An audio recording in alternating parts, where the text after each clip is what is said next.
Yeah, but when you took the pool, Ladies swimming and pool, gentlemen, do they have a hot tub? the birds you'll see in today's show have been deemed non-poisonous and are incapable of surviving in water due to permanent disabilities.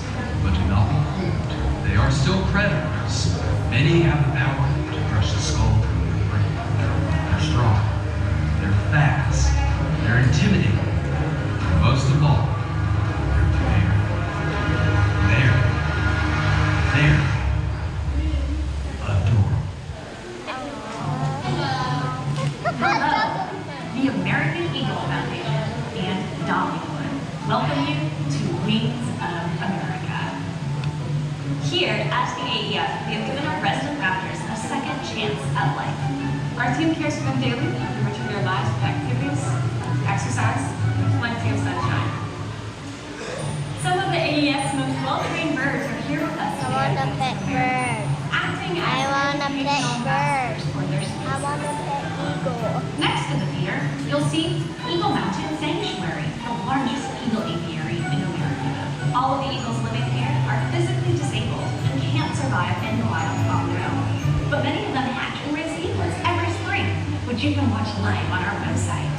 When the eaglets are old enough, we get to release them into the wild to help repopulate bald eagles. At this time, please take your seats and place all food and items that look like food completely out of sight. Our birds are trained to fly to food and can be very curious creatures. Throughout the entire duration of the show, we ask that you please keep the aisleways Ela fecha tudo, agora eu dei. remain seated and refrain from raising your arms up or out. We'd also like you to take out your phones and search for the American Eagle Foundation on Instagram and Facebook.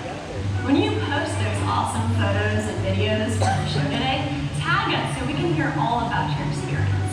And don't forget to follow us. We're always posting fun and educational content, and we'd love to take you along on all of our adventures. You can also learn more by visiting our website, eagles.org, where any of the birds you see today can be sponsored through our adoption program. We thank you for joining us today and hope you enjoy the show. Please give a warm welcome to the host of Wings of America. Hello everyone.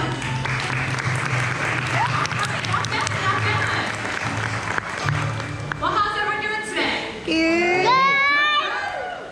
Anyone tired yet? No! No, yeah, she's not tired. She's ready to go. Well, welcome to our Wings of America Bird Show. My name is Carly. Joining me here on stage is our friend Haley. Hey everyone. And today, Haley and I are going to be your flight attendants for the show. Come on, you get it? It's Bird Show. All right, just gonna go ahead and apologize now for all of our really bad bird puns and dad jokes. We love a good pun, so if you don't like them, just laugh anyway, or else it'll be real awkward. Thanks for the sympathy laughs. Well, Haley and I work for an organization called the American Eagle Foundation. The American Eagle Foundation and Dollywood have worked closely together to promote conservation, education, and protection of bald eagles and other birds of prey. Even though we are called the American Eagle Foundation, we care for so much more than just bald eagles. In today's show, you are going to meet one very handsome bald eagle. You're also going to see a hawk, a falcon, and everyone's favorites are owls. I like Now, I know you walking, even flying a few of these birds just inches away. You like owl? Now, before we can officially get started, this is a free-flighted bird show. So here we go with safety precautions to cover. I'm going to pass it on to Haley to cover those, and I will see you all in just a few. All right, like Carly was saying, this is a free-flighted bird show. So we're just going to go over a few safety rules to make sure that our birds stay safe and that you guys stay safe as well. Now, one of our biggest safety concerns here at Wings of America is food. Yeah. Our birds are trained to fly to food. So if you have anything in the theater with you today, I ask that you just tuck it under your seat until the end of our show.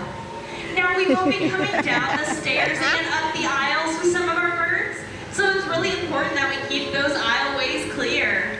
And as we're bringing our birds up close and personal, I know that they're just so cute and you want to reach out and touch them and pet them. Please don't do that. Our birds are predators, not pets. If you were to reach out don't touch them, they may grab you Oh back, my and goodness. I promise it will not feel good.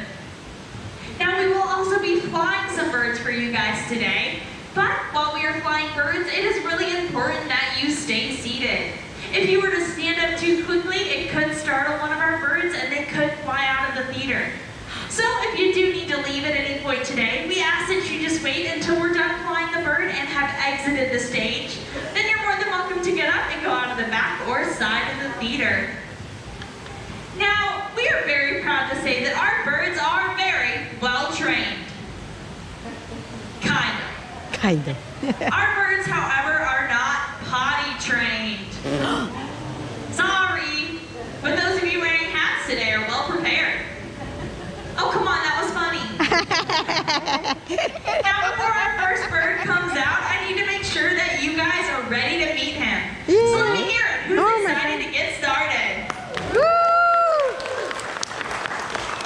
Now, I know we're a pretty small audience here, but our birds at Wings of America run on enthusiasm. So we're going to try that one more time. Who's excited to get started? Much better. Well, our first bird today has a very unusual story to go along with his unusual name. A little boy was wandering through the woods one day when he came across an egg laying on the ground. Now, thinking that this was a goose egg, he picked it up, took it home with him, and placed it in his chicken egg incubator, along with a few other chicken eggs. A few weeks later, what hatched out was definitely not a goose. So in honor of that little boy, I'd like to introduce you all to Goose, our red-shouldered hawk. Oh my gosh. Oh. Now, as you can see, definitely not a goose. But I'm calling him a red-shouldered hawk. So as he flies by, take a look at those red shoulders. They're not a very obvious red, but a more cinnamon rusty color. Also, as Goose flies by, take a look at those black and white striped wings and tail. This is what helps distinguish a red-shouldered hawk from their much larger relative, the red-tailed hawk. Wow. My apologies, he does like to fly a little low. Now, red-shouldered hawks can be seen soaring high above their territories all across the eastern United States, and they are known for calling fairly loudly.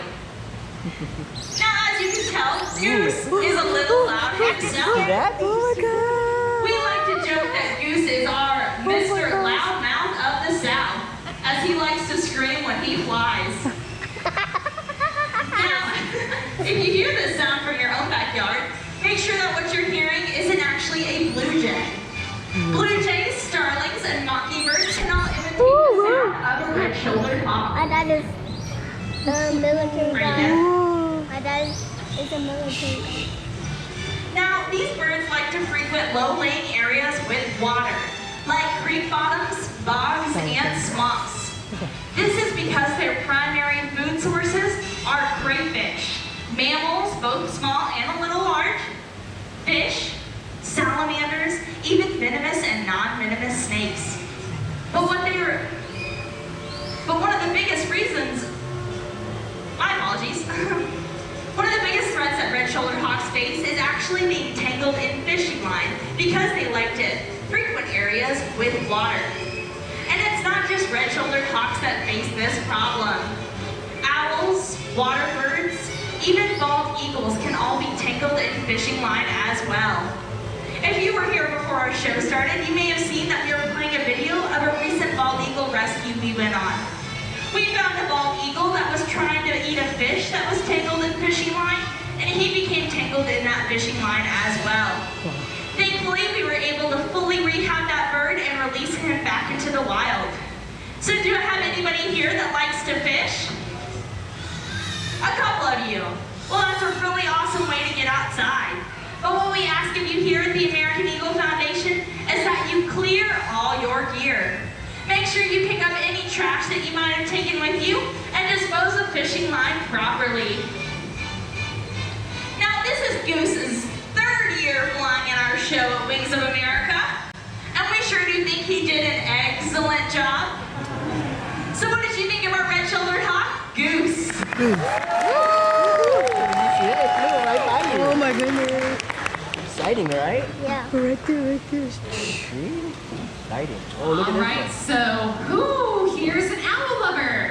one. Look at the owl. You Look. say owl. All right, lots of owl lovers. But you guys really did come to the right show. We actually have 3 owls we're going to share with you. Thought I did introduce all of you to our first owl. Oh, you like a owl? This is Desi, and Desi is called a desert eagle owl. They're Desert so eagle. adorable. Now wait a moment. Why am I choosing to go on to a desert owl in Tennessee? There's no deserts here. Well, unfortunately for all you owl fans out there, you're not normally going to find one of these birds living here in the United States. And if you want to see one of these beautiful birds in their natural habitat, you're going to have to book a plane ticket to Egypt, Algeria, Iraq, Israel, Kuwait, or Saudi Arabia. These birds like to live in the arid deserts and grasslands of northern Africa. Now I'm also just going to go ahead and apologize in advance to all of us photographers out there. You'll notice real quick that Desi can be awfully camera shy. Every time you get your phone ready to go or you go to push the shutter button, he likes to look the opposite direction. So I will apologize if you get a nice photo of the back of his head. My advice for you is either take that photo quick or just take a video as you pass by. He looks wherever he wants to, not where I'd like him to. As I pass over Desi, also check out his striking orange eyes. You notice that his eyes are huge in comparison to his body size. Well, most people know that owls hunt at night, right? So maybe those extra large eyes help them see the dark when they're searching for the next meal. Sometimes owls last to take up 5% of their body weight. Now to put that into a bit of perspective, I'm going to go ahead and hold her hand in a shape like this one. Like you're holding an invisible orange. Yes. Now put your invisible orange and put it right next to your eyeball. Eyeball. And for your owls, that's how big our eyes would be. Our eyes would be about the size of an average orange and probably weigh about 3.5 pounds. I think you all would look really funny with eyes that big. But hey, you might be able to see in the dark then. Pretty cool too. Look at where it's gonna Now we're going to try and do a couple more fights with Oh my Desi. god. And as we do so, try and listen very closely. Especially you all in our front row. See if you hear any sound when he flies. Oh man, when he flies. That was so cute, Ez. You missed it. Oh my. Did you guys hear much? You probably heard a little bit when he hit my glove there. Now, with most owls, they have the ability to fly almost completely silently. On the outer edge of an owl's feathers, they have these nice, stiff, comb-like structures. That's a little bit like an airfoil. So as an owl is flying, air passes smoothly over their feathers, leading to a graceful, silent flight. These birds can sneak up with their keen-eared prey items. And we would say that we work mostly on owl time. So cute. And owl time can often be just a couple steps behind human time. I had someone compare an owl to the dial-up internet of raptors. They'll get there, it just takes them a while. We also have this very advanced bird trainer move that we like to do called the old switcheroo. As here we just switch sides. Now see if we can get at least a couple more fights with Desi here. He kind of chooses if he wants to go or not. And sometimes he just fakes us out too. But we work on a choice-based system with our birds, so if they would like to show off their flying, they can. But we also listen to them if they decide they'd rather not. But also when you come by again, make sure you check out Desi's feet. Unique to the birds in our show, Look at the feet. Desi has feathers that go right down to the tips of his toes. It is thought that having feathers on his feet would help aid Desi with silent flight. So it helps bring up the flow of air over his feet. No, maybe not. No, nothing. He's like in the launch position, but then he just changes his mind every time. He's very distractible sometimes. Alright, we might be done with that one today. We can give it a shot. Like we said, if our birds don't want to do something, we're not going to force them into it. Now with our owls, have you also noticed how far he can turn his head? How many of you have ever been told that an owl will turn their head all the way around, 360 degrees? Wow. How many of you think it's true? Well, I'm here to tell you that they can. And so can you. It just happens once. That's a joke, by the way. Don't think too hard about it. Alright, so in all reality, owls actually cannot turn their head all the way around like you see in cartoons. They can't turn their head much further than we can. About 280 degrees. Wow. So here's a good way of demonstrating that. Go ahead and take your right hand and place it on your right shoulder. Now take your head and turn it to the left, the opposite side, and say hi to your neighbor. Can you guys see your hand on your shoulder? If you can, you're probably looking the wrong way. Huh? But if we had neck rotation like an owl, we would be able to turn our heads to the left. You can see if our shirt neck was sticking out, we end up looking all the way over at our hand and our Oh my shoulder. god. Now the reason owls do this, but we can't, Oh my god. owls actually have more bones in necks than humans do. So in our neck, we have 7 neck bones and neck vertebrae.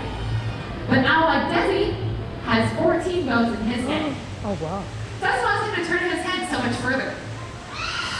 Owls also need such a flexible neck because their eyes are so big, they don't have a lot of room in their skull for eye muscles. So unlike humans, owls really can't move their eyes. They can't look up or down or side to side. But the best part is owls can't roll their eyes at their parents. That's good news for owl parents, I guess. So instead they need that extra flexible neck to look and even listen all the way around. So we've had Desi in our shows for the past 4 years. And I tell you what, we've discovered that this guy is definitely not an early bird. So it took us a while to do some flying with him today. We often joke that if we ever did a midnight show, he would be the star of that show. But he'd also be doing the show by himself because I'd be home and I'd be asleep. I am more of a morning person. He's a night owl, so sometimes we don't really get along. What did y'all think of Desi, our desert eagle owl? Did you like him? Dare I say it, do you think he did an outstanding job? Whoops. Oh, there he flew. He got it. That was more of a trip on my part. Bad bird handling. So Desi here, I'm just going to ask for a quick little step up. And hopefully he'll come right to the glove. Just like that.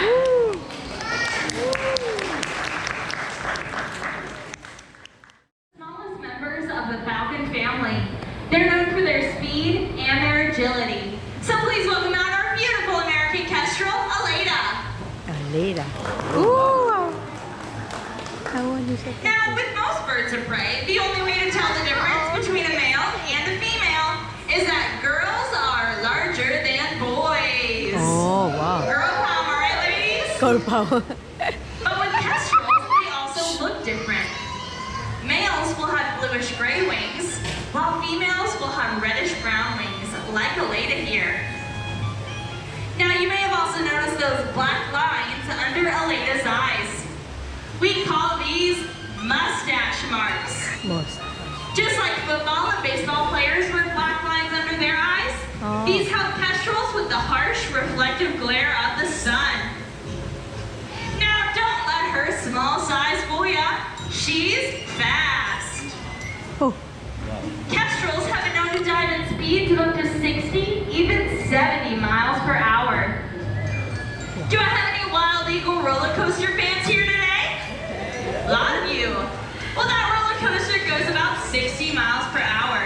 Wow. So just imagine our little Aleda keeping up right alongside you throughout all those twists, turns, and loops. They use these fast speeds to catch small birds, flying insects, and mice, which are their favorite food. Now, American kestrels have another superpower. They can see in ultraviolet light. Let me explain that one a little further. Like I said, their favorite food was mice, right? Oh. And mice How you have know? a weakness. They have That's teeny big. tiny, itty bitty bladders. And urine reflects ultraviolet light. So when a mouse is running through a field leaving a trail behind them, a kestrel is able to use this as a roadmap to their next meal. Kind of like a GPS. American kestrels are the perfect little predators, but they face threats in the forms of environmental toxins and poisons. Out of those, rodent poison is the biggest threat they face. When a mouse eats poison bait, it acts differently than a healthy mouse. A poisoned mouse will wander off into a field where it becomes very weak and slow moving, making it an easy meal for a hungry bird like Aleda. But unfortunately, if a kestrel or any other bird of prey were to eat that mouse, they would in turn be poisoned as well. So one thing we can do to help beautiful American kestrels is to stop the use of harmful rodenticides and switch to humane traps if necessary. The ones on the screen are the ones you'll want to avoid. Now, if you're looking for a really good humane rodent trap, well, look no further. She's right here. Having a healthy population of kestrels, owls, and hawks will keep rodent numbers down wherever you are living. You can attract an American kestrel by building a nest box. This will provide a safe home for a kestrel to live and raise their young, and they'll pick up all those unwanted little critters in your backyard. Wow. We have some plants up on our screen that you're more than welcome to take a quick picture of. Or you can go to our website, eagles.org. The plants we have there will show you how to construct the nest box and where best to place it so that you attract a little wild friend like Aleda.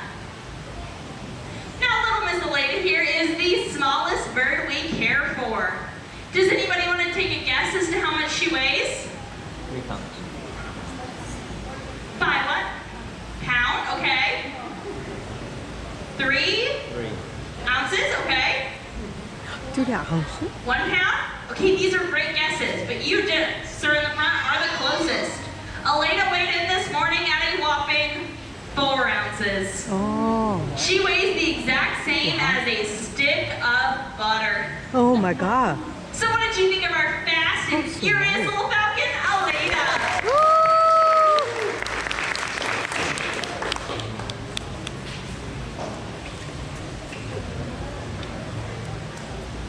Stop turning it Keep off. going. He loves it. He knows it's very cute. So I'd like to introduce all of you to Gimli. Oh my God. Now, with a quick show of hands, how do you believe that Gimli here is a baby owl? How do you believe that Gimli is an adult owl? Adult owl. How many of you don't know, don't care, but raised your hands twice?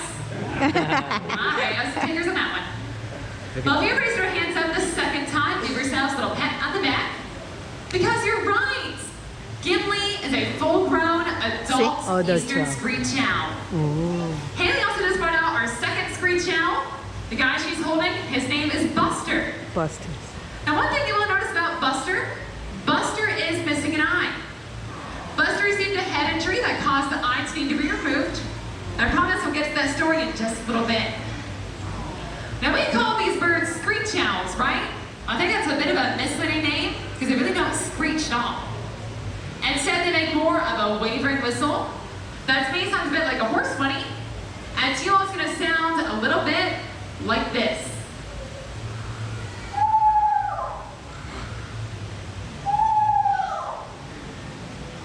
Oh my gosh, that sounds so cute.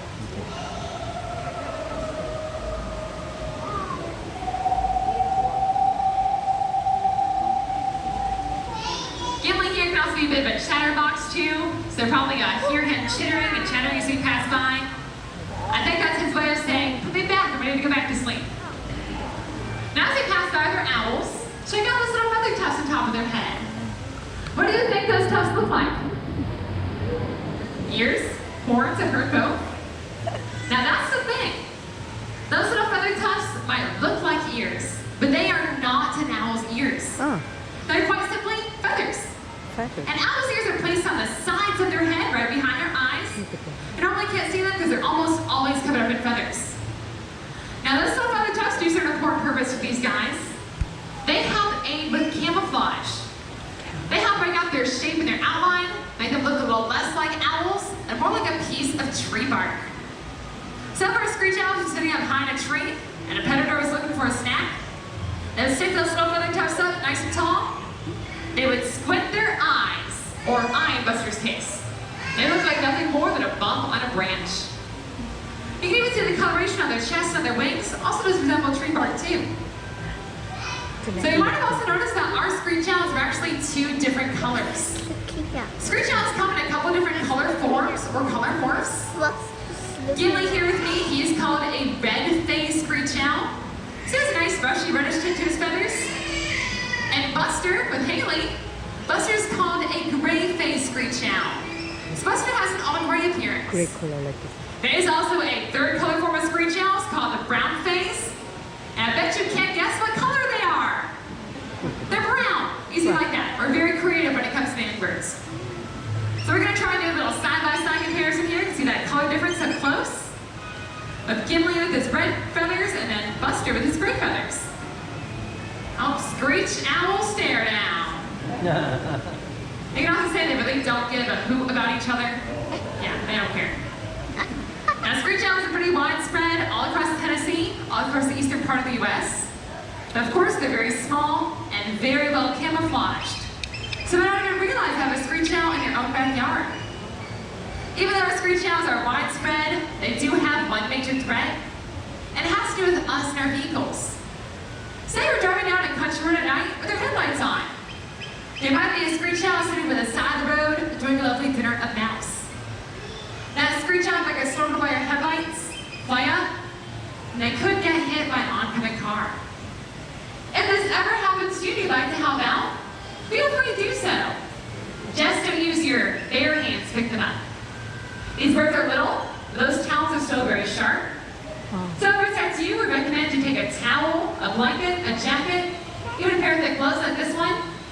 Grab your interpreter up and take them straight to your vet's office or wildlife rehabber. Tell them to get the care that they need. In fact, that's exactly what happened to both Gimli and Buster. These birds were found on the side of the local roadway, so you assume they were probably hit by a vehicle. In Buster's case, the injury is pretty obvious. He received a head wound that caused loss of his eye. In Gimli's case, he required a beak injury that needs some maintenance every now and then. So that's why these birds aren't really able to be back out in the wild. So in our audience today, do we happen to have anyone from East Tennessee? Any locals here? Hey, a couple locals this show. That's awesome. Have you guys ever stumbled across an injured hawk, owl, falcon, vulture, bald eagle? You can give the American Eagle Foundation a call. We do have our very own wildlife rehab center that give these birds the best chance to survive in the wild. Just make sure you call the American Eagle Foundation and not Dollywood. Yeah, Dollywood won't know what to do. Now the answer to your question, unfortunately a lot of our birds are not pets, so by touching or petting these birds, it'll actually scare them. So we actually don't allow anyone to pet our birds, but I appreciate you asking first. You guys hear him chittering at you on this side? He can be a little chatty. Now you probably think our screech owls are so cute, right? You want to take one home with you. But they don't make good pets, and you can't have ours. So if you have an interest in attracting a wild screech owl to your yard, just like with our kestrel Elena, you can build one of those exact same nest boxes.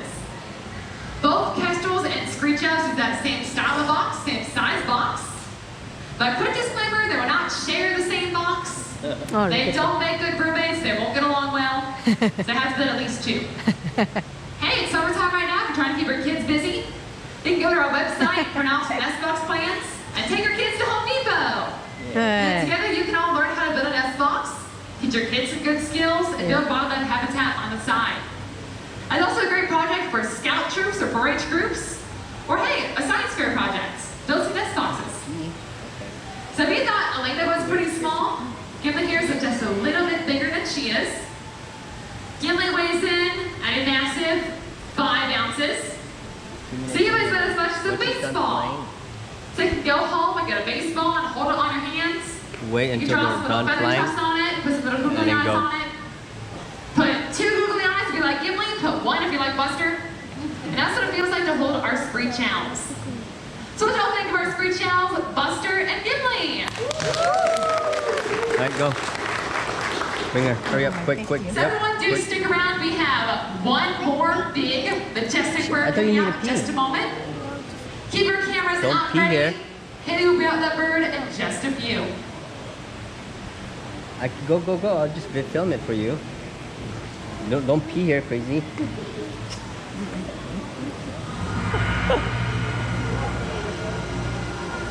Ladies and gentlemen, please welcome our living symbol of what America stands for.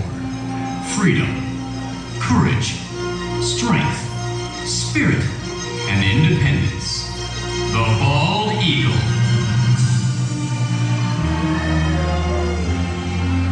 I would like to introduce you all to America, our 33-year-old male bald eagle. Wow. Now the bald the world today with its shining white head and tail. But you may be saying, why are we calling America bald? He's not bald, he's got feathers on his head. Well, bald refers to an Old English word simply meaning white-headed.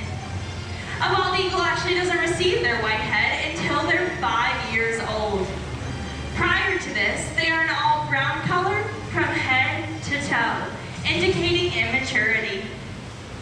The bald eagle has been our nation's symbol since 1782. They represent American pride and spirit, but they also represent a truly incredible conservation success story. In the late 1960s and 70s, bald eagles were once threatened due to a variety of factors. Toxins in the environment, the pesticide DDT, habitat loss, and illegal shootings. But because this majestic bird is our nation's symbol, they sparked a national campaign to help bring the bald eagle back from the brink of extinction. In 1973, the Endangered Species Act became law, and it provided protection to a wide array of animals, including those affected by the harmful use of DDT, like the peregrine falcon and the California condor, but most notably, the bald eagle. Conservation efforts included environmental cleanup campaigns, legislation against the use of DDT, and reintroduction programs like the American Eagle Foundation's own breeding and release program here at Dollywood. Over on Eagle Mountain Sanctuary, we care for 21 non-releasable bald eagles. These birds have various injuries and can no longer survive on their own in the wild. Here at Dollywood, we also take care of one breeding pair of bald eagles, Grant and Glenda. Every spring, these birds will lay eggs, raise chicks, and we will release those chicks into the wild. We are very proud to say that throughout our long history, as of this year, the American Eagle Foundation has released 180 bald eagles into the foothills of the Great Smoky Mountains. Wow. With the help of organizations like our own, the bald eagle's population has fully recovered, and they were taken off the endangered species list in 2007. Their populations in the lower 48 states are flourishing, and it is no longer such a rarity to see a bald eagle soaring over a river or nesting near a local lake. Dollywood and the American Eagle Foundation are proud to share with you today our nation's living symbol.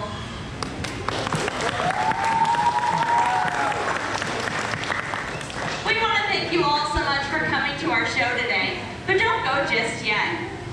We have one more opportunity that I'm going to let Carly explain. All right, so how many of you enjoyed meeting Mr. America? Everyone? So how many of you guys do think the chance to get a picture or selfie with America? Less of you, but that's all right. So here at the American Eagle Foundation, we are a non-profit organization. This does mean that we rely upon donations at the end of our show to help us continue to care for our beautiful birds like America and all the other birds we saw today.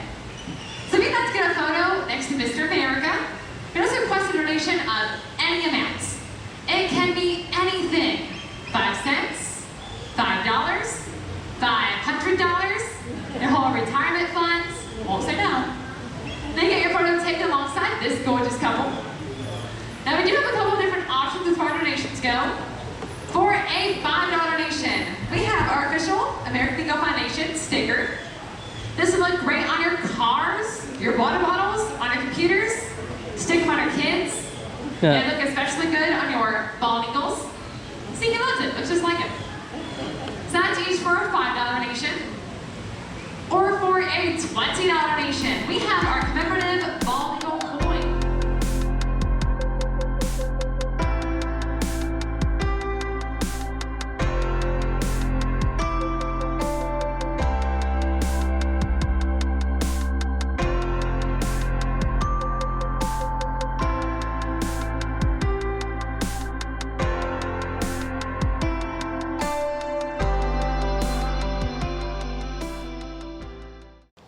for watching. Please subscribe me. Don't forget the thumbs up. Bye bye. Bye.